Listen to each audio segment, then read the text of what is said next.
Mango chutney ತುಂಬಾ ಟೇಸ್ಟಿಯಾಗಿರುತ್ತೆ. ಹುಳಿ ಹುಳಿಯಾಗಿ ಖಾರವಾಗಿ ಇರುತ್ತೆ. ಇದಂತೂ ನೀವು ತಪ್ಪದೆ ಮಾಡಬೇಕು. ಒಮ್ಮೆ ಟೇಸ್ಟ್ ಮಾಡಿದ್ರೆ ಪದೇ ಪದೇ ನೀವೇ ಈ ಚಟ್ನಿನ ಮಾಡ್ಕೊಂಡು ತಿಂತೀರಾ. ಬಿಸಿ ಬಿಸಿ ಅನ್ನಕ್ಕೆ, ರೊಟ್ಟಿಗೆ, ಚಪಾತಿಗಂತೂ ಮಾಡಿಸಿದಂಥದ್ದು ರೆಸಿಪಿ ಇದು. ಇದನ್ನ ಒಮ್ಮೆ ಟ್ರೈ ಮಾಡಿ. ಇದೇ ತರದ ಹೆಲ್ದಿ ಹಾಗೆ ಡಿಫ್ರೆಂಟ್ ರೆಸಿಪಿಗೆ ನನ್ನ ಚಾನಲ್ನ ಫಾಲೋ ಮಾಡೋದನ್ನ ಮರಿಬೇಡಿ. ಸಬ್ಸ್ಕ್ರೈಬ್ ಮಾಡ್ಕೊಳ್ಳಿ, ಬೆಲ್ ಐಕಾನ್ ಕ್ಲಿಕ್ ಮಾಡ್ಕೊಳ್ಳಿ. ಯಾವುದೇ ರೆಸಿಪಿ ಇಷ್ಟ ಆಯ್ತು ಅಂದ್ರೂ ಕೂಡ ಪ್ಲೀಸ್ ಒಂದು ಲೈಕ್ ನ ಕೊಡಿ, ಹಾಗೆ ನಿಮ್ಮ ಫ್ರೆಂಡ್ಸ್ ಅಂಡ್ ಫ್ಯಾಮಿಲಿಗೆ ಶೇರ್ ಮಾಡಿ. ಬೇಗನೆ ಮಾಡುವಂತ ಈ ಮಾವಿನ ಚಟ್ನಿ ಮಾಡೋದು ಹೇಗೆ ಅಂತ ನೋಡೋಣವಾ?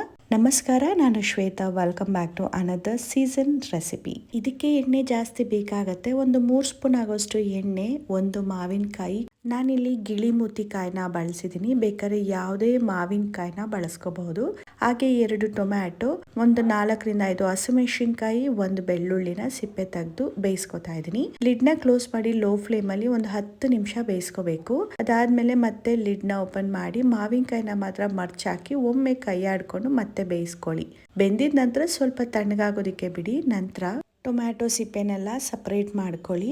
ಹಾಗೆ ಒಂದು ಮಿಕ್ಸಿ ಜಾರಿಗೆ ಟೊಮ್ಯಾಟೊ, ಬೆಳ್ಳುಳ್ಳಿ, ಹಸಿಮೆಣಸಿನಕಾಯಿನ ಹಾಕೊಂಡು, ಕೊನೆಯದಾಗಿ ಮಾವಿನಕಾಯಿ ಇರುತ್ತೆ ನೋಡಿ, ಇದ್ರ ಸಿಪ್ಪೆನ ಹಾಕೋಕ್ ಹೋಗ್ಬೇಡಿ. ಮಾವಿನಕಾಯಿನ ಈ ರೀತಿ ಸ್ಪೂನ್ ಅಲ್ಲಿ ಎಲ್ಲ ಎರೆದ್ಬಿಟ್ಟು ಅದನ್ನ ಹಾಕೋಬೇಕು ಅಷ್ಟೇ. ಸುಲಭವಾಗಿ, ಈಸಿಯಾಗಿ, ಕ್ವಿಕ್ ಆಗಿ ಮಾಡ್ಕೋಬಹುದು.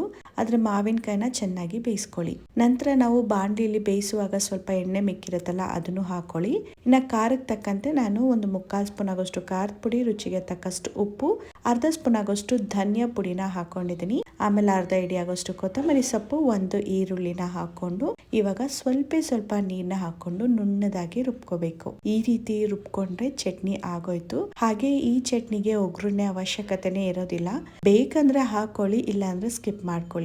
ಇನ್ನಕ್ಕೆ ಕೊತ್ತಂಬರಿ ಸೊಪ್ಪನ್ನ ಸ್ವಲ್ಪ ಗಾರ್ನಿಶ್ ಆಗಿ ಹಾಕೊಂಡು ಬಳಸ್ಕೊತಾ ಇದ್ದೀನಿ. ಇದನ್ನ ಬಿಸಿ ಅನ್ನಕ್ಕಂತೂ ತುಂಬಾ ಟೇಸ್ಟಿ ಆಗಿರುತ್ತೆ. ಬೇಕಂದ್ರೆ ಚಪಾತಿಗೂ ಕೂಡ ಹಾಕೋಬಹುದು. ನಾನಿಲ್ಲಿ ರೊಟ್ಟಿಗೆ ಮ್ಯಾಚ್ ಮಾಡಿದೀನಿ.